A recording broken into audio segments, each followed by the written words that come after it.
Welcome back to another technical deep dive here in the debug zone.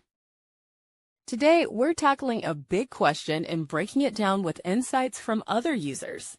Hopefully, this clears up some misconceptions and helps you get the answer you need.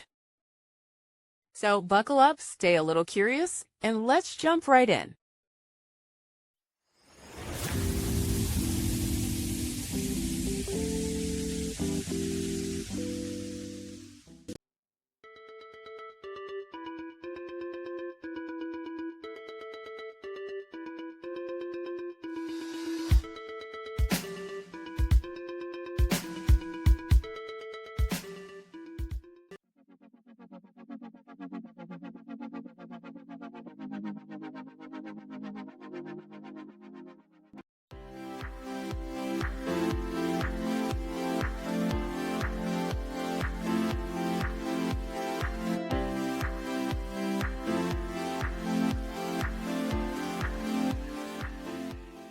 And that's a wrap.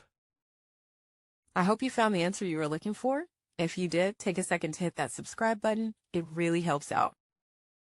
And let me know in the comments which solution worked best for you. See you next time in the debug zone.